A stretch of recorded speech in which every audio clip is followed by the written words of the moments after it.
ಇಲ್ಲಿ ಯಾರು ಹೇಳ್ತಾ ಇಲ್ಲ ಪಕ್ಕದಲ್ಲಿ. ಹಾಲೆಲೂಯಾ. Thank you. ದೇವ್ರ ನಾಮಕ್ಕೆ ಸ್ತೋತ್ರವಾಗಲಿ. ಈ ಸುಂದರವಾದಂತಹ ಸಮಯದಲ್ಲಿ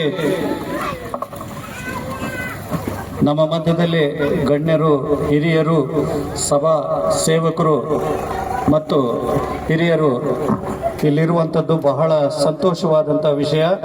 ಮತ್ತು ನೀವೆಲ್ಲರೂ ಇಲ್ಲಿ ಕೂತಿರುವಂಥ ಎಲ್ಲ ನನ್ನ ಸಹೋದರ ಸಹೋದರಿಯರು ಮತ್ತು CSI ಸಭೆಯ ಹಿರಿಯರು ಸಹ ಇಲ್ಲಿ ಮತ್ತು ಕಮಿಟಿ ಮೆಂಬರ್ ಸಹ ಬಂದಿದ್ದಾರೆ. ಅವರೆಲ್ಲರಿಗೂ ಮತ್ತು ನಮ್ಮ ಪ್ರೀತಿಯ ಅಕ್ಕ ಅವರು ಸಹ ಇಲ್ಲಿ ನಮ್ಮ ಮುಂದೆ ಇದ್ದಾರೆ. ಬಹಳ ಸಂತೋಷ. ನಮ್ಮ ಸಹೋದರರು ಅವರು ಸಹ ಇದ್ದಾರೆ. ಬಹಳ ಸಂತೋಷ. ನಿಮ್ಮೆಲ್ಲರನ್ನು ನಾವು ನೋಡುವಾಗ ಬಹಳ ಸಂತೋಷವಾಗ್ತದೆ. ಈ ಒಂದು ಕಾರ್ಯಕ್ರಮ ಮಾಡುವಂಥ ಉದ್ದೇಶ ಒಂದೇ, ದೇವರನ್ನು ಮಹಿಮೆ ಪಡಿಸಬೇಕು. ಅನೇಕ ಆತ್ಮಗಳಿಗೆ ದೇವರ ಸ್ವಾರ್ಥೆಯು ಕೇಳಿಸಬೇಕು ಅನ್ನುವಂಥ ಒಂದು ಉದ್ದೇಶ. ಅನೇಕ ಜನರು ನಾವಿಲ್ಲಿ ಪ್ರಾರಂಭ ಮಾಡುವಾಗ ಕಣ್ಣೀರಿನಿಂದ, ಕಷ್ಟದಲ್ಲಿ, ಅನೇಕ ವಿಧವಾದಂಥ ರೋಗಗಳಿಂದ ಬರುವಾಗ ನನಗೆ ಬಹಳ ದುಃಖವಾಗ್ತಾ ಇತ್ತು. ಕೆಲವರಿದ್ದಾರೆ ಇಲ್ಲಿ.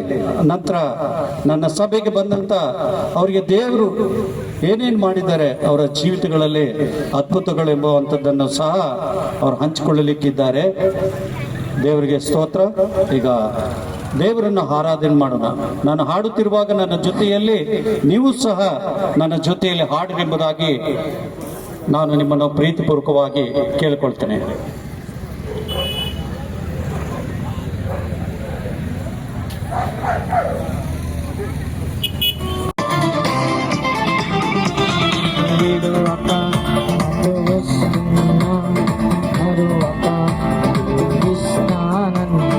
విడువక నాతో వస్తున్నా, మరువక ఇస్తానన్నా. యేసయ్య నాతో ఉండగా ఈ వత్సరమే ఓ పండగ. యేసయ్య నాతో ఉండగా ఈ వత్సరమే ఓ పండగ. హల్లెలూయా, హల్లెలూయా,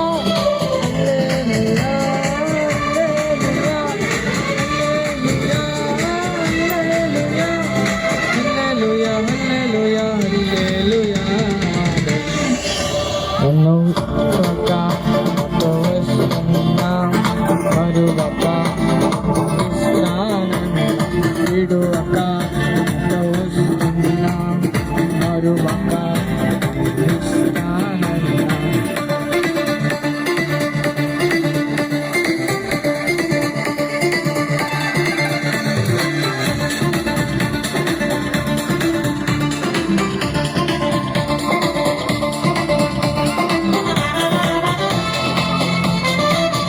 ಉದ್ದೇಶ ಏನೆಂಬುದಾಗಿ ನಾವು ನೋಡುವಾಗ ಎಲ್ಲರ ಕಣ್ಣೀರು ಒರೆಸಲ್ಪಡಬೇಕು. ಎಲ್ಲರೂ ನಿತ್ಯ ಜೀವದಲ್ಲಿ ಸೇರಬೇಕು. ಎಲ್ಲರೂ ಆತನನ್ನು ಆರಾಧಿಸುವಂತವರಾಗಿರಬೇಕು. ಎಲ್ಲರೂ ಆತನ ರಕ್ಷಣೆಯಲ್ಲಿ ಇರಬೇಕನ್ನುವಂತ ಆಸೆಯಿಂದ ಈ ಲೋಕದಲ್ಲಿ ಆತನು ಜನ್ಮ ತಾಳಿದ್ದಾನೆ. ಈ ಸಮಯದಲ್ಲಿ ನಾವು ಆತನನ್ನ ಈ ರೀತಿ ಆರಾಧಿಸುವಂಥದ್ದು ಎಷ್ಟೋ ಸೌಭಾಗ್ಯ ಎಂಬುದಾಗಿ ನಾವು ನೋಡ್ತೇವೆ. ಅದಕ್ಕೆ ದೇವರ ವಾಕ್ಯದಲ್ಲಿ ಈ ರೀತಿ ಬರೆಯಲ್ಪಟ್ಟಿದೆ. ಮತ್ತಾಯನ ಬರೆದ ಸುವಾರ್ತೆ 11ನೇ ಅಧ್ಯಾಯ 28ನೇ ಒಂದು ವಚನದಲ್ಲಿ ಸ್ವಾಮಿ ಈ ರೀತಿ ಕರೆ ಕೊಡ್ತಾ ಇದ್ದಾರೆ. ಎಲೆ ಕಷ್ಟಪಡುವವರೇ, ಹೊರೆ ಹೊತ್ತವರೇ, ನೀವೆಲ್ಲರೂ ನನ್ನ ಬಳಿಗೆ ಬನ್ನಿರಿ, ನಾನು ನಿಮಗೆ ವಿಶ್ರಾಂತಿ ಕೊಡ್ತೇನೆ. Hallelujah, hallelujah. ಸೌಂಡ್ ಬರ್ತಾ ಇಲ್ಲ. Hallelujah, hallelujah. ಯೇಸು ಸ್ವಾಮಿ ಕರೆ ಕೊಡ್ತಾ ಇದ್ದಾನೆ. ಕಷ್ಟಪಡುವವರೇ, ಹೊರೆ ಹೊತ್ತವರೇ, ನೀವೆಲ್ಲರೂ ನನ್ನ ಬಳಿಗೆ ಬನ್ನಿರಿ, ನಾನು ನಿಮಗೆ ವಿಶ್ರಾಂತಿ ಕೊಡ್ತೇನೆ. ಈ ಲೋಕದಲ್ಲಿ ನಮಗೆ ವಿಶ್ರಾಂತಿ ಎಲ್ಲಿ ಸಿಗುವುದಿಲ್ಲ ಪ್ರಿಯರೇ. ಯಾಕಂದ್ರೆ ಆತನ ಸನ್ನಿಧಿಗೆ ಬಂದಾಗ ಮಾತ್ರ ನಮಗೆ ವಿಶ್ರಾಂತಿ. ಇಲ್ಲವಾದ್ರೆ ಈ ಲೋಕದಲ್ಲಿ ಮನುಷ್ಯನು ಆ ವಿಶ್ರಾಂತಿಗೋಸ್ಕರವಾಗಿ ಎಷ್ಟೋ ಪ್ರಯಾಸ ಪಡ್ತಾ ಇದ್ದಾನೆ ಅಲ್ವಾ. ನಮಗೆ ಎಲ್ಲವೂ ಇರ್ತದೆ. ನನಗೆ ನಾನು ವಾಕಿಂಗ್ ಹೋಗ್ತಾ ಇರ್ತೀನಿ, ಇಲ್ಲೇ ಗೌರ್ಮೆಂಟ್ ಲೈಬ್ರರಿಯಲ್ಲಿ ಅನೇಕರು ನನ್ನನ್ನು ಸಂಧಿಸ್ತಾರೆ. ಬಹಳ ಶ್ರೀಮಂತರು ನನಗೆ ಸ್ನೇಹಿತರು ಅಲ್ಲಿ ಎದುರಾಗ್ತಾರೆ. ಅವ್ರು ಹೇಳ್ತಾರೆ, నాకి అన్ని ఉంది సోదర, అయితే నాకు సమాధానమే లేదు, ಶಾಂತಿ లేదు ಅಂತ ಹೇಳ್ತಾರೆ. ಯಾಕೋ ನನಗೆ ಎಲ್ಲನೂ ಇದೆ, ಆದರೆ ಸಮಾಧಾನ ಇಲ್ಲ. ಏನ್ ಮಾಡ್ಬೇಕೆಂಬುದಾಗಿ ನನ್ನ ಹತ್ರ ಅವರು ಒಂದು ಸಾರಿ ಶೇರ್ ಮಾಡಿದಾಗ ನಾನು ಹೇಳಿದೆ, ಈ ಲೋಕದಲ್ಲಿ ಎಲ್ಲಿ ಹೋದ್ರೂ ಕೂಡ ಸಮಾಧಾನ ಸಿಗೋದಿಲ್ಲ. ಯೇಸುವಿನ ಹತ್ತಿರಕ್ಕೆ ನೀವು ಬಂದಾಗ, ಆತನನ್ನು ಬೇಡುವಾಗ, ಆತನನ್ನು ಪ್ರಾರ್ಥನೆ ಮಾಡುವಾಗ, ನಿಮ್ಮ ಪ್ರಾರ್ಥನೆಯನ್ನು ಖಂಡಿತವಾಗಿಯೂ ಆತನು ಕೇಳ್ತಾನೆಂಬುದಾಗಿ ನಾನು ಹೇಳಿದ್ದೇನೆ. ನಾವು ವಾಕಿಂಗ್ ಮಾಡುವಂತಹ ಸಮಯದಲ್ಲಿ ಅನೇಕರು ಅಲ್ಲಿ ಸಹೋದರರು ನನ್ನ ಜೊತೆಯಲ್ಲಿ ಬರ್ತಾರೆ. ಸುಮಾರು ಏನು ಇಲ್ಲ ಅಂದ್ರೂ ಸಹ ಬ್ರದರ್ ಇಲ್ಲಿ ಇದ್ದಾರೆ, ಅವರು ನಮ್ಮ ಜೊತೆಯಲ್ಲಿ ವಾಕಿಂಗ್ ಬರ್ತಾರೆ. ಅಲ್ಲಿ ಏನು ಇಲ್ಲ ಅಂದ್ರು ಎಲ್ಲಾ ಅನ್ಯರು ಬರ್ತಾರೆ. ಅವರ ಮಧ್ಯದಲ್ಲಿ ಸುವಾರ್ತೆ ಹೇಳುವಂತ ದೇವರು ಭಾಗ್ಯ ಕೊಟ್ಟಿದ್ದಾನೆ. ನಾನು ಅವ್ರ ಜೊತೆಯಲ್ಲಿ ಸ್ಪಂದಿಸಿ ಮಾತಾಡಿದ ನಂತರ ಒಂದು 5 ನಿಮಿಷ ದೇವರ ಒಂದು ಸುವಾರ್ತೆಯನ್ನು ಅವ್ರಿಗೆ ಹೇಳಿದ್ದೇನೆ. ನನ್ನ ಸಹೋದರ ಆಸಿಫ್ ಅವರು ಸಹ ಬಂದಿರಬಹುದು, ಆಸಿಫ್ ಅವರು ಬಂದಿದ್ದಾರಲ್ಲ, ಅವರು ಸಹ ಅನೇಕ ಸಾರಿ ಅನಾರೋಗ್ಯದಲ್ಲಿರುವಾಗ ನನ್ನ ಹತ್ರ ಬಂದು, ಆಸಿಫ್ ಅವರು ಬಂದು ನನಗೆ ಕೇಳುವಾಗ, ನಾನು ಅಲ್ಲೇ ನನ್ನ ಜೊತೆಯಲ್ಲಿ ಇನ್ನೊಬ್ರು ನನ್ನ ಸಹೋದರ ಇದ್ರು, ರಾಮು ಅಂತ, ಅವ್ರಿಗೆ ಸ್ವಲ್ಪ ಅನಾರೋಗ್ಯ ಕಾರಣದಿಂದ ಬರ್ತೀನಂತ ಹೇಳಿದ್ರು. ಆದ್ರೂ ಸಹ ಬರ್ಲಿಕ್ಕೆ ಆಗಿಲ್ಲ. ಅವ್ರಿಗೆ ಬರ್ಬೋದು ಮೋಸ್ಟ್ಲಿ. ಆದ್ರೂ ಸಹ ಆ ರಾಮು ಸಹೋದರರು ನಾವು ಸೇರಿ ಸುಮಾರು 500ಕ್ಕೂ ಹೆಚ್ಚು ಜನರಿಗೆ ನಾವು ಸುವಾರ್ತೆಯನ್ನು ಹೇಳಿದ್ದೇವೆ. ಹಾಲೆಲೂಯಾ. ಅಲ್ಲಿ ವಾಕಿಂಗ್ ಹೇಳ್ಕೊಂತೇನೆ ಅನೇಕ ಸಾರಿ ನಾವು ಏನ್ ಮಾಡಿದ್ದೇವೆ, ದೇವರ ಸುವಾರ್ತೆಯನ್ನು ನಾವು ಹೇಳಿದ್ದೇವೆ. ಎಷ್ಟೋ ಸಂತೋಷ ಪಡ್ತಾ ಇದ್ರು ಅಲ್ಲಿ ಬಂದಂತ ಎಲ್ಲ ನನ್ನ ಸಹೋದರರು ಅಲ್ವೇ. ಈ ರೀತಿ ದೇವರು ನಮಗೆ ಅನೇಕ ಸಹಾಯವನ್ನು ಮಾಡಿದ್ದಾರೆ ಪ್ರಿಯರೇ. ನಿಮ್ಮೆಲ್ಲರನ್ನು ನಾನು ಈ ಸಮಯದಲ್ಲಿ ಈ ರೀತಿ ಸಂಧಿಸಿ ದೇವರನ್ನು ಮಹಿಮೆ ಪಡಿಸುತ್ತಿರುವಾಗ, ಹಾಡುಗಳ ಮೂಲಕವಾಗಿ ಎಲ್ಲ ನನ್ನ ಒಂದು ನಡೆದು ಬಂದ ಹಾದಿಯನ್ನು ನಿಮ್ಮ ಮಧ್ಯದಲ್ಲಿ ಹಂಚಿಕೊಳ್ಳುತ್ತಿರುವಾಗ ನನಗೆ ಎಷ್ಟೋ ಸಂತೋಷವಾಗ್ತದೆ. ಏಕೆಂದರೆ ನಿಮ್ಮ ಮಧ್ಯದಲ್ಲಿ ನಾನು ಹೇಳಬೇಕಂತಂದ್ರೆ, ನಾವು ಎಲ್ಲೋ ನಶಿಸಿ ಹೋಗುವಂತ ಒಂದು ಪರಿಸ್ಥಿತಿಯಲ್ಲಿ ಇದ್ದಂತ ನನ್ನನ್ನು ಸ್ವಾಮಿ ಪ್ರೀತಿಸಿದ್ದಾನೆ. ನನಗೆ ಹೇಳ್ಕೊಳಕ್ಕೆ ಬಹಳ ನಾಚಿಕೆ ಆಗ್ತದೆ. ಅಂತ ಒಂದು ಪರಿಸ್ಥಿತಿಯಲ್ಲಿ ನನ್ನ ಜೀವಿತವಿತ್ತು ಒಂದು ಸಮಯದಲ್ಲಿ. ಆದರೆ ದೇವರು ನನ್ನ ಜಾನ್ ಆ್ಯಂಡ್ಸ್ ಸಭೆಯಲ್ಲಿ ನನಗೆ ಸಭಾ ಸೇವಕನಾಗಿ ಸೇವೆ ಮಾಡುವಂಥ ಭಾಗ್ಯ ದೇವರು ನಮಗೆ ಕೊಟ್ಟಿದ್ದಾನೆ. ಅಲ್ಲಿ ನಾನು 3-4 ಸಾರಿ ಅಲ್ಲಿ ಸಭಾ ಸೇವಕನಾಗಿ ಸೇವೆ ಮಾಡಿದೆ. ಅಲ್ಲಿ ಅನೇಕರ ಸಹಾಯವಿದೆ. ಇಲ್ಲಿದ್ದಾರೆ ಹಿರಿಯರು, ನಮ್ಮ ಜಾನ್ ಚಿಕ್ಕಮ್ಮಣಿ ಮತ್ತು ಸಿಸ್ಟರ್ ಇದ್ದಾರೆ, ಅನೇಕರಿಗೆ ಗೊತ್ತು. ನಾನು ಅಲ್ಲಿ ಸೇವೆ ಮಾಡುವಾಗ ನನಗೆ ಒಂದು ಮನಸ್ಸಲ್ಲಿ ಬರ್ತಾ ಇತ್ತು, ಆದರೆ ಆತ್ಮಗಳನ್ನು ಯಾವಾಗ ಗೆಲ್ಲಬೇಕೆಂಬುದಾಗಿ. ನನ್ನ ಜೊತೆಯಲ್ಲಿ ಇನ್ನೊಬ್ಬ ಹಿರಿಯ ಅಂಕಲ್ ಅವರು ಇದ್ರು, ಅವರು ಈಗಿಲ್ಲ, ಡ್ಯಾನಿಯಲ್ ಸರ್ ಎಂಬುದಾಗಿ ನೀವೆಲ್ಲ ನೋಡಿರ್ತೀರಿ. ಅವ್ರು ನನ್ನ ಜೊತೆಯಲ್ಲಿ ಎಷ್ಟೋ ಹಳ್ಳಿಗಳಲ್ಲಿ ಸಹ ನಾವು ಹೋಗಿ ಸುವಾರ್ತೆಯನ್ನು ಹೇಳಿದ್ದೇವೆ. ಡ್ಯಾನಿಯಲ್ ಸರ್ ಬಹಳ ಖುಷಿಯಿಂದ ನಮ್ಮ ಏರಿಯಾದಲ್ಲಿ ಬಂದು ಅವರು ದೇವರ ವಾಕ್ಯವನ್ನು ಅಥವಾ ಹಳ್ಳಿಗಳಲ್ಲಿ ಹೇಳ್ಬೇಕಂದ್ರೆ ಫಸ್ಟ್ ನನ್ನ ಹತ್ರ ಬರ್ತಾ ಇದ್ರು. ಬಂದು ನನ್ನ ಜೊತೆಯಲ್ಲಿ ಅನೇಕ ಮತ್ತು ನಮ್ಮ ಶಾಂತಕುಮಾರ್ ಅವರನ್ನು ಸಹ ಅವರು ಕರ್ಕೊಂಡು ಹೋಗ್ತಾ ಇದ್ರು. ಏಕೆಂತಂದ್ರೆ ಅವ್ರಿಗೆ ಒಂದೇ ಒಂದು ಆಸೆ, ಅನೇಕರಿಗೆ ಸುವಾರ್ತೆ ಹೇಳಬೇಕೆನ್ನುವಂಥ ಒಂದು ಹಂಬಲದಿಂದ. ಈ ರೀತಿಯಲ್ಲಿ ದೇವರು ಮಹಾಕೃಪೆ ನಮಗೆ ಕೊಟ್ಟು ನಡೆಸಿದ್ದಾನೆ.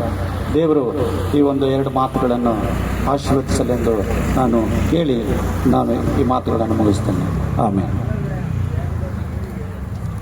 ಹಲ್ಲೆಲೂಯಾ. ತನ್ನ ಮಹಾಕೃಪೆಯಿಂದ ನಮಗೆ ಸಹಾಯ ಮಾಡಿ ಮತ್ತು ಬಹಳ ಒಂದು ಅಡಚಣೆಗಳು ಬಂದಾಗ್ಯೂ ಸಹ ಆ ಒಂದು ಸಮಯದಲ್ಲಿಯೂ ಸಹ ಧೈರ್ಯ ಕೊಟ್ಟು ದೇವರು ನಮ್ಮನ್ನು ನಡೆಸಿದ್ದಾನೆ. ಮತ್ತು ಇಲ್ಲಿ ಹಿರಿಯರು ಸಹ ನನಗೆ ಮತ್ತು ನನ್ನ ಸಹೋದರಿಯರು ಸಹ, ನನ್ನ ಅಕ್ಕಂದಿರು ಮತ್ತು ಈ ನನ್ನ ಕ್ರೈಸ್ತ ಬಾಂಧವರು ಇಲ್ಲಿರುವಂಥವ್ರು ಎಲ್ಲರೂ ಸಹ ಬಹಳ ನನಗೆ ಉತ್ತೇಜನ ಕೊಟ್ಟು ಮತ್ತು ಈ ಒಂದು ಪ್ರಾರ್ಥನಾ ಕೂಟವನ್ನು ನಡೆಸುವುದಕ್ಕಾಗಿ ಮತ್ತು ಇಲ್ಲೊಂದು ಸಭೆ ಮಾಡಬೇಕು ಅನ್ನುವಂಥ ಒಂದು ಅನೇಕರಿಗೆ ದೇವರ ವಾಕ್ಯವನ್ನು ಹಂಚಿಕೊಡಬೇಕೆಂಬುದಾಗಿ ನಾನು ಅಂದುಕೊಂಡಾಗೂ ಅವರೆಲ್ಲರೂ ನನಗೆ ಪ್ರತ್ಯಕ್ಷವಾಗಿ ಪರೋಕ್ಷವಾಗಿ ನನಗೆ ಸಹಾಯ ಮಾಡಿದ್ದಾರೆ. ನಾನು ಅವರೆಲ್ಲರನ್ನು ಯೇಸು ಕ್ರಿಸ್ತನ ನಾಮದಲ್ಲಿ ನಾನು ವಂದಿಸುತ್ತಾ ದೇವರನ್ನು ಸ್ತುತಿಸ್ತಾ ಇದ್ದೇನೆ. Hallelujah, hallelujah. ದೇವರನ್ನು ಈ ಸಮಯದಲ್ಲಿ ಮತ್ತೊಂದು ಹಾಡಿನ ಮೂಲಕವಾಗಿ ಆತನನ್ನು ಸ್ತುತಿಸುತ್ತಾ ಆತನನ್ನು ಘನಪಡಿಸೋಣವಾ. ಜೀವನದಿ ಜೀವನದಿ ನೀನೇ ಆಗಿ ಇಳಿದು ಬಾ ಸ್ವಾಮಿ ಅನ್ನುವಂಥ ಸುಂದರವಾದಂಥ ಒಂದು ಆರಾಧನೆಯ ರೀತಿಯಲ್ಲಿ ಇದನ್ನು ದೇವರನ್ನು ಮಹಿಮೆಪಡಿಸುತ್ತಾ ನಾವು ಹಾಡೋಣ.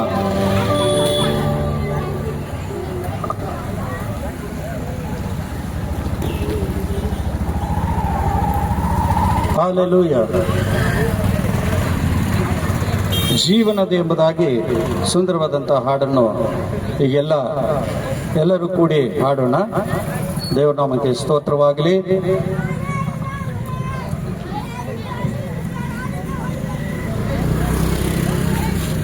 ಹಾಲೆಲೂಯ.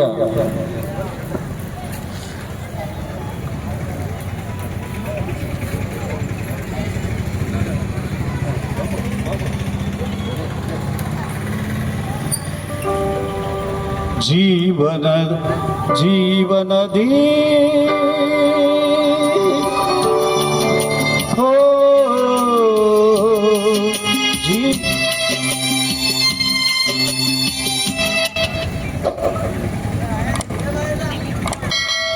ಹಾಲೆಲೂಯ. ದೇವರ ನಾಮಕ್ಕೆ ಸ್ತೋತ್ರವಾಗಲಿ. ಹಾಲೆಲೂಯ.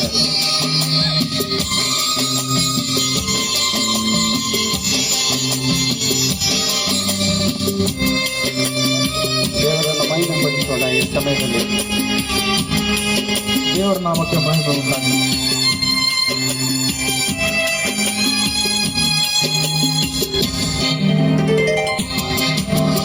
ಜೀವನದಿ ಓ ಜೀವನದಿ,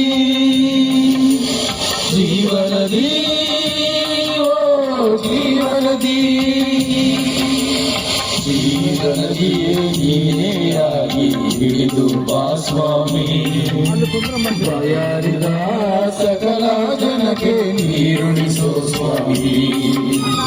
ಜೀವನದಿಯೇ ನೀನೆಯಾಗಿ ಇಳಿದು ಬಾ ಸ್ವಾಮಿ. ಬಾಯಾರಿದ ಸಕಲ ಜನಕ್ಕೆ ನೀರುಣಿಸೋ ಸ್ವಾಮಿ. ದೇವಾದಿ ದೇವ ರಾಜಾದಿ ರಾಜ ಪರಮದಯಾಕರ, ದೇವಾದಿ ದೇವ ರಾಜಾದಿ ರಾಜ ಪರಮದಯಾಕರ. ಆದರಿಸು ಪರಾಂಬರಿಸು ಕೈ ಹಿಡಿದು ನಡೆಸು. ಆದರಿಸು ಪರಾಂಬರಿಸು ಕೈ ಹಿಡಿದು ನಡೆಸು. ಜೀವನದಿ ಓ ಜೀವನದಿ, ಜೀವನದಿ ಓ ಜೀವನದಿ.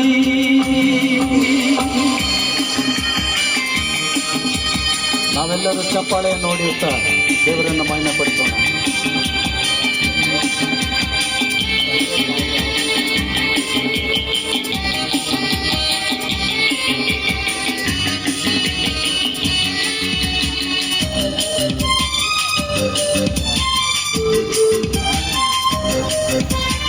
ತಂದೆ ತಾಯಿ ಯಾರೂ ಇಲ್ಲ ಈ ಲೋಕಯಾತ್ರೆಯಲ್ಲಿ. ಮರುಳಾಗಿ ಹೋಯಿತು ನನ್ನ ಜೀವನ ಶೂನ್ಯದ ದಿಕ್ಕಿನಲ್ಲಿ.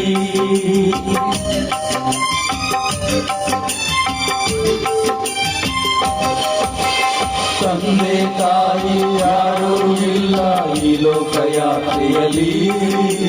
ಮರುಳಾಗಿ ಹೋಯಿತು ನನ್ನ ಜೀವನ ಶೂನ್ಯದ ದಿಕ್ಕಿನಲ್ಲಿ. ದೇವಾದಿ ದೇವ ರಾಜಾದಿ ರಾಜ ಪರಮದಯಾಕರ, ದೇವಾದಿ ದೇವ ರಾಜಾದಿ ರಾಜ ಪರಮದಯಾಕರ. ಆದರಿಸು ಪರಾಮರಿಸು ಕೈ ಹಿಡಿದು ನಡೆಸು ಆದರಿಸು ಪರಾಮರಿಸು ಕೈ ಹಿಡಿದು ನಡೆಸು ಜೀವನದಿ ಓ ಜೀವನದಿ ಜೀವನದಿ ಓ ಜೀವನದಿ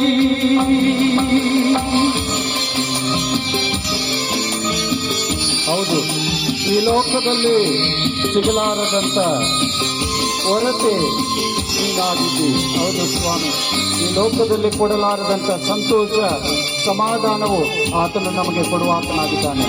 ಆತನು ನಮಗೆ ತಂದೆ ತಾಯಿ ಎಲ್ಲವೂ ಆತನಾಗಿದ್ದು ನಡೆಸುತ್ತಾನೆ.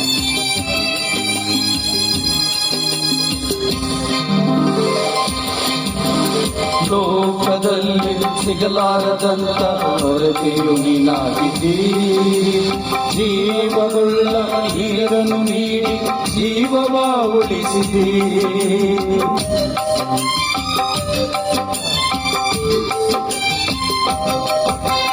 ಲೋಕದಲ್ಲಿ ಸಿಗಲಾರದಂತ ಹೊರತೆಯು ನೀನಾಗಿದ್ದೀ. ಜೀವವುಳ್ಳ ನೀರನ್ನು ನೀಡಿ ಜೀವವ ಉಳಿಸಿದಿ. ದೇವಾದಿ ದೇವ ರಾಜಾದಿ ರಾಜ ಪರಮ ದಯಾಕರ. ದೇವಾದಿ ದೇವ ರಾಜಾದಿ ರಾಜ ಪರಮ ದಯಾಕರ. ಆದರಿಸು ಪರಾಮರಿಸು ಕೈ ಹಿಡಿದು ನಡೆಸು. ಆದರಿಸು ಪರಾಮರಿಸು ಕೈ ಹಿಡಿದು ನಡೆಸು. ಜೀವನದಿ ಓ ಜೀವನದಿ ಜೀವನದಿ ಓ ಜೀವನದಿ.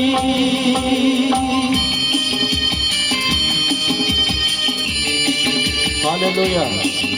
ಲೋಕದಲ್ಲಿ ನಮಗೆ ಇದ್ದಾಗ ಎಲ್ಲರೂ ಬರ್ತಾರೆ, ಆದರೆ ಇಲ್ಲದಂಥ ಸಮಯದಲ್ಲಿ ನಮ್ಮ ಹತ್ತಿರಕ್ಕೆ ಯಾರೂ ಬರುವುದಿಲ್ಲ. ಆದರೆ ಯೇಸು ಸ್ವಾಮಿ ಮಾತ್ರ ನಿಮ್ಮ ಜೊತೆಯಲ್ಲಿರ್ತಾನೆ.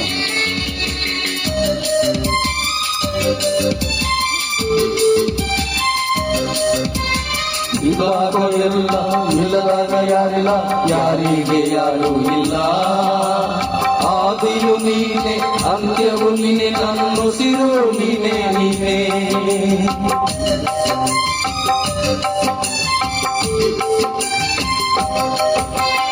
ಇದ್ದಾಗ ಎಲ್ಲ ಇಲ್ಲದಾಗ ಯಾರಿಲ್ಲ, ಯಾರಿಗೆ ಯಾರೂ ಇಲ್ಲ. ಆದಿಯು ನೀನೆ ಅಂತ್ಯವು ನೀನೆ, ನನ್ನುಸಿರು ನೀನೆ ನೀನೆ. ದೇವಾದಿ ದೇವ ರಾಜಾದಿ ರಾಜ ಪರಮ ದಯಾಕರ. ದೇವಾದಿ ದೇವ ರಾಜಾದಿ ರಾಜ ಪರಮ ದಯಾಕರ. ಆದರಿಸು ಪರಾಮರಿಸು ಕೈ ಹಿಡಿದು ನಡೆಸು. ಆದರಿಸು ಪರಾಮರಿಸು ಕೈ ಹಿಡಿದು ನಡೆಸು. ಜೀವನದಿ ಓ ಜೀವನದಿ ಜೀವನದಿ ಓ ಜೀವನದಿ ಜೀವನದಿ ಜೀವನದಿ ಜೀವನದಿ. ದೇವರ ನಾಮಕ್ಕೆ ಸ್ತೋತ್ರವಾಗಲಿ. ಇಲ್ಲಿ ಮದುವೆ ಕಾರ್ಯಕ್ರಮವನ್ನು ಮಾಡಿದ್ದಾರೆ. ಇನ್ನು ಅನೇಕರು ಸಾಕ್ಷಿ ಹೇಳುವಂತ ಒಂದು ಇದೆ. ಆದರೂ ಸಹ ಈಗ ಸಮಯ ಆಗಿರೋದ್ರಿಂದ ನಾನು ಇಲ್ಲಿಗೆ ಈ ಕಾರ್ಯಕ್ರಮ ಇಲ್ಲಿಗೆ ಮುಂದೆ ನಾನು ಬ್ರದರ್ ಕೊಡ್ತೀನಿ. ಈಗ ನೆಕ್ಸ್ಟ್ ಕೇಕ್ ಕಟಿಂಗ್ ಇರುತ್ತದೆ. ನಮ್ಮ ಮಧ್ಯದಲ್ಲಿರುವಂತ ಹಿರಿಯರು ಅಯ್ಯನವರಾದಂಥ ನಾಮದೇವ್ ಅಯ್ಯನವರು ವೇದಿಕೆ ಮೇಲೆ ಬರಬೇಕು. ಮತ್ತು ಅದೇ ಸಮಯದಲ್ಲಿ ಮತ್ತು ರಾಜ್ಕುಮಾರ್ ಅವರು ಸಹ ವೇದಿಕೆ ಮೇಲೆ ಬರಬೇಕು. ಆಮೇಲೆ ಪೃಥ್ವಿ ಅಣ್ಣ ಕೂಡ ವೇದಿಕೆ ಮೇಲೆ ಬರಬೇಕು. ಆಂಟಿಯವರು ಕೂಡ ವೇದಿಕೆ ಮೇಲೆ ಬರಬೇಕು. ಅದಕ್ಕಿಂತ ಒಂದು ಮುಂಚಿತವಾಗಿ ಈ ಕಾರ್ಯಕ್ರಮಕ್ಕಾಗಿ ಬಹಳ ಭಾರವಾದಂಥ ಒಂದು ಇದು ಕಾರ್ಯಕ್ರಮ. ಆಮೇಲೆ ಈ ಒಂದು ಸೇವೆ ನಾನು ನಮ್ಮ ಮಧ್ಯದಲ್ಲಿ ಹಿರಿಯರಾದಂಥ ಆಂಟಿಯವರಿದ್ದಾರೆ. ನಾನು ಅವರಿಗೆ ಈ ವಿಷಯದಲ್ಲಿ ತಿಳಿಸಿದಾಗ ಅವರು ಸಹ ಪಾಪ ಈ ಒಂದು ಚಳಿಯಲ್ಲಿ ಸಹ ನಮ್ಮ ಮಧ್ಯದಲ್ಲಿ ಬಂದಿದ್ದಾರೆ. ನಮ್ಮ ಸೇವೆಗಾಗಿ ಇಲ್ಲಿ ಬಂದಂಥ ಎಲ್ಲರಿಗೋಸ್ಕರವಾಗಿ ಅವರು ಪ್ರಾರ್ಥನೆಯಲ್ಲಿ ಕೆಲವು ನಿಮಿಷ ಪ್ರಾರ್ಥಿಸಬೇಕೆಂಬುದಾಗಿ ನಾನು ಕೇಳ್ಕೊಳ್ತೇನೆ. ಪ್ರಾರ್ಥನೆ ಆದ ನಂತರ ನಾವು ಕೇಕ್ ಕಟಿಂಗ್ ಮಾಡಲಾಗ್ತದೆ. ಸುಹಾಸಿನಿ ಆಂಟಿಯವರು ಗೋದಾಳಿಯಾಗ ಬಂಗಾರ ಯಾಕ ತಂದಿರೋ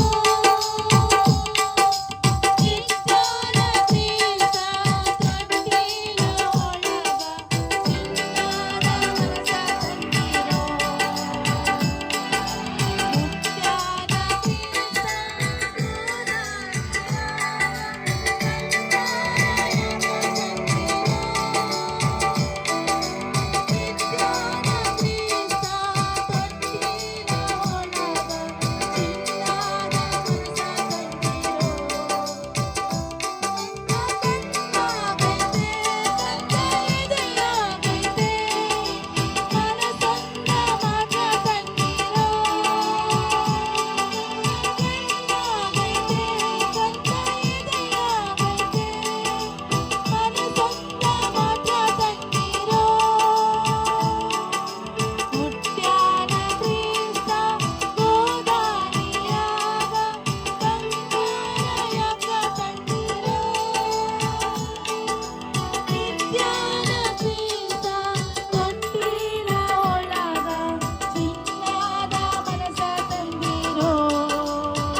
చెప్పుకుంటూ యేసయ్య నామములోనే ప్రార్థించి అడిగి పొంది ఉన్నాం తండ్రి, ఆమెన్.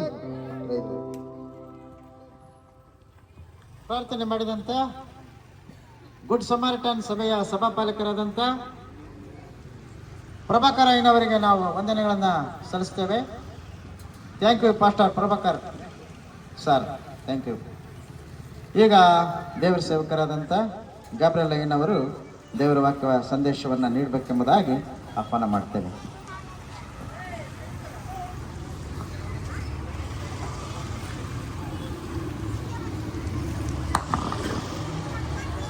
ದೇವರ ಪರಿಶುದ್ಧ ನಾಮಕ್ಕೆ ಸ್ತೋತ್ರ ಉಂಟಾಗಲಿ. ಈ ಸಂಜೆ ವೇಳೆಯಲ್ಲಿ ನೆರೆದು ಬಂದಿರತಕ್ಕಂತಹ ಪ್ರಿಯ ಗಣ್ಯ ಸೇವಕರಿದ್ದಾರೆ, ಹಿರಿಯ ಸೇವಕರಿದ್ದಾರೆ, ಸಭಾ ಹಿರಿಯರಿದ್ದಾರೆ ಮತ್ತು ಹಿರಿಯ ಸೇವಕರಿದ್ದಾರೆ. ಎಲ್ಲರೂ ಮತ್ತು ಇಲ್ಲಿರ್ತಕ್ಕಂಥ ಎಲ್ಲ ವಿಶ್ವಾಸಿಗಳಿಗೂ ಹೊಸಬರಿಗೂ ಇಲ್ಲಿರ್ತಕ್ಕಂಥ ಈಗಾಗಲೇ ಸ್ತುತಿ ಆರಾಧನೆ ಮಾಡಿರ್ತಕ್ಕಂತಹ ಈ ಆರಾಧನೆಯ ಬೃಂದಕ್ಕೂ ಯೇಸು ಕ್ರಿಸ್ತನ ಹೆಸರಿನಲ್ಲಿ ನಾನು ನನ್ನ ತುಂಬು ಹೃದಯದ ಧನ್ಯವಾದಗಳನ್ನು ತಿಳಿಸ್ತಾ ಇದ್ದೇನೆ. ಮಾತ್ರವಲ್ಲದೆ ಇವತ್ತು ಎಲ್ಲರಿಗೂ happy Christmas and merry Christmas. Happy Christmas, happy happy happy happy. ದೇವರ ನಾಮಕ್ಕೆ ಸ್ತೋತ್ರ ಉಂಟಾಗಲಿ. ಇವತ್ತು ನಾವು ಕ್ರಿಸ್ಮಸ್ ಎಂಬುದಾಗಿ ನೆನೆಸಿಕೊಂಡು ಕ್ರಿಸ್ಮಸ್ ವಿಷಯವಾಗಿ ನಾವು ಸಂದೇಶವನ್ನು ತಿಳ್ಕೊಳ್ಳುವುದಕ್ಕಾಗಿ ನಾವು ಸೇರಿ ಬಂದಿದ್ದೇವೆ. ಆಗಿರುವುದರಿಂದ ಕ್ರಿಸ್ಮಸ್ ಅಂದ್ರೆ ಪ್ರತಿ ವರ್ಷಕ್ಕೆ ಒಂದು ಸಾರಿ ಮಾತ್ರ ನಾವು ಹಬ್ಬವನ್ನು ಆಚರಿಸ್ತೇವೆ ಅಲ್ವಾ? ವರ್ಷಕ್ಕೆ ಒಂದು ಸಾರಿ ಮಾತ್ರ ನಾವು ಹಬ್ಬವನ್ನು ಆಚರಿಸ್ತೇವೆ. ಆದ್ರೆ ಕ್ರಿಸ್ಮಸ್ ಅಂದ್ರೆ ಏನು ಎಂಬುದಾಗಿರ್ತಕ್ಕಂತಹ ವಿಷಯವನ್ನು ಇವತ್ತು ಕ್ಲುಪ್ತವಾಗಿ ಚಿಕ್ಕದಾಗಿ ನಾವು ಸಂದೇಶವನ್ನು ಕೇಳಿಸಿಕೊಂಡು ಈ ಕಾರ್ಯಕ್ರಮವನ್ನು ನಾವು ಮುಗಿಸಿಕೊಳ್ಳೋಣ.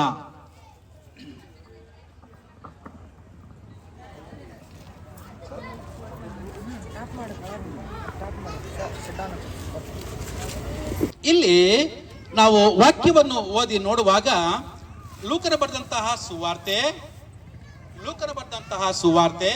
2ನೇ ಅಧ್ಯಾಯ ಅದರ 10ನೇ ವಚನ 9ನೇ ವಚನವನ್ನು ನಾವು ಓದಿಕೊಳ್ಳೋಣ.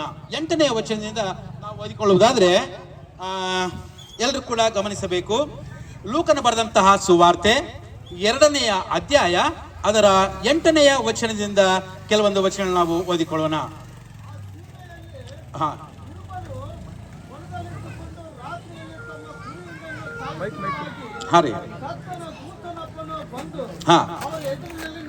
ನಿಂತನು, ಪ್ರಕಾಶಿಸಿತು, ಅವರು ಬಹಳವಾಗಿ ಹೆದರಿದರು. ಹೆದರಬೇಡಿರಿ, ಕೇಳಿರಿ, ಜನರಿಗೆಲ್ಲ ಮಹಾ ಸಂತೋಷವನ್ನು ಉಂಟು ಮಾಡುವ. ಅಂದ್ರೆ ದೇವರ ವಾಕ್ಯ ಹೀಗೇಳುತ್ತದೆ, ಎಲ್ಲರೂ ಪಾಪ ಮಾಡಿ ದೇವರ ಮಹಿಮೆಯನ್ನು ಹೊಂದದೆ ಹೋಗಿದ್ದಾರೆ. ಅಂದ್ರೆ ಎಲ್ಲರೂ ಪಾಪದಲ್ಲಿದ್ದಾರೆ.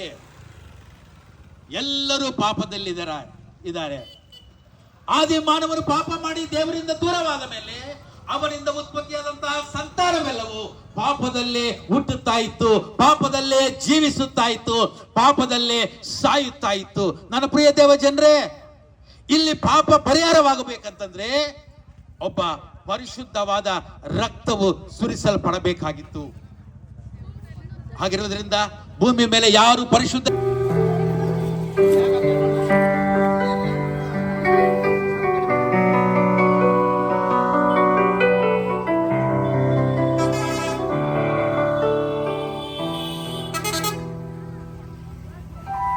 అన్నదవరు ప్రారంభ ప్రార్థన చెప్పుకుంటూ యేసయ్య నామములోనే ప్రార్థించి అడిగి పొంది ఉన్నాం తండ్రి, ఆమెన్.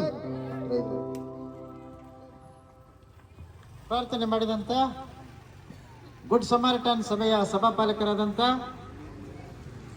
ಪ್ರಭಾಕರ್ ಅಯ್ಯನವರಿಗೆ ನಾವು ವಂದನೆಗಳನ್ನು ಸಲ್ಲಿಸ್ತೇವೆ. Thank you pastor Prabhakar sir, thank you. ಈಗ ದೇವರ ಸೇವಕರಾದಂಥ ಗಾಬ್ರಿಯಲ್ ಅಯ್ಯನವರು ದೇವರ ವಾಕ್ಯ ಸಂದೇಶವನ್ನು ನೀಡಬೇಕೆಂಬುದಾಗಿ ಆಹ್ವಾನ ಮಾಡ್ತೇವೆ.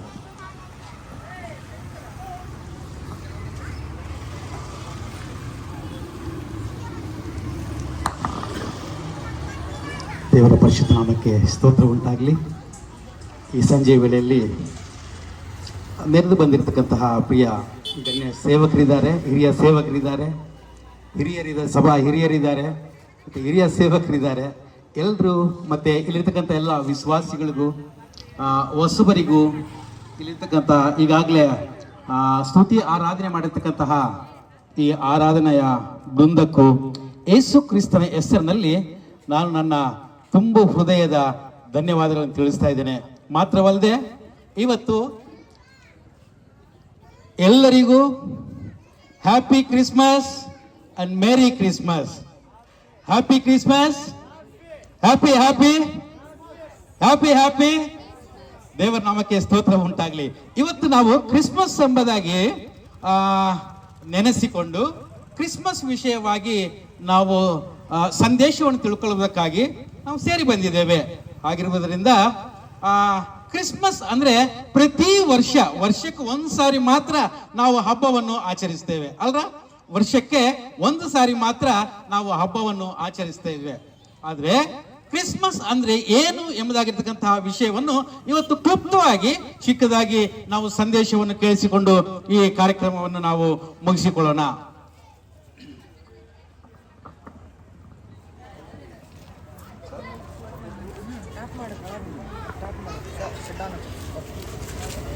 ಇಲ್ಲಿ ನಾವು ವಾಕ್ಯವನ್ನು ಓದಿ ನೋಡುವಾಗ ಲೂಕನ ಬರೆದಂತಹ ಸುವಾರ್ತೆ 2ನೇ ಅಧ್ಯಾಯ ಅದರ 10ನೇ ವಚನ 9ನೇ ವಚನವನ್ನು ನಾವು ಓದಿಕೊಳ್ಳೋಣ. 8ನೇ ವಚನದಿಂದ ನಾವು ಓದಿಕೊಳ್ಳುವುದಾದ್ರೆ ಎಲ್ಲರೂ ಕೂಡ ಗಮನಿಸಬೇಕು. ಲೂಕನ ಬರೆದಂತಹ ಸುವಾರ್ತೆ 2ನೇ ಅಧ್ಯಾಯ ಅದರ 8ನೇ ವಚನದಿಂದ ಕೆಲವೊಂದು ವಚನ ನಾವು ಓದಿಕೊಳ್ಳೋಣ.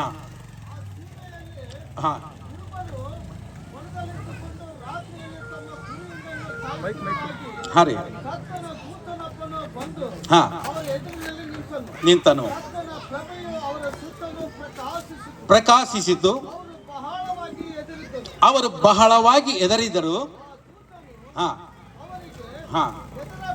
ಹೆದರಬೇಡಿರಿ, ಕೇಳಿರಿ, ಜನರಿಗೆಲ್ಲ ಮಹಾ ಸಂತೋಷವನ್ನು ಉಂಟು ಮಾಡುವ, ಅಂದ್ರೆ ದೇವರ ವಾಕ್ಯ ಹೀಗೆ ಹೇಳುತ್ತದೆ, ಎಲ್ಲರೂ ಪಾಪ ಮಾಡಿ ದೇವರ ಮಹಿಮೆಯನ್ನು ಹೊಂದದೆ ಹೋಗಿದ್ದಾರೆ. ಅಂದ್ರೆ ಎಲ್ಲರೂ ಪಾಪದಲ್ಲಿದ್ದಾರೆ.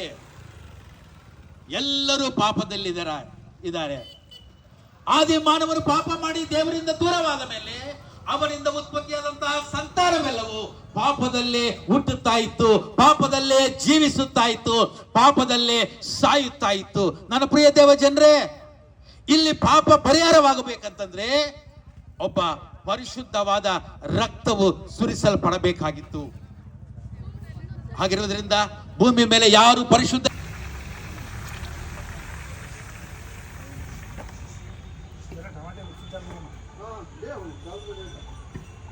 ಕೊಟ್ಬಿಡೋಣ.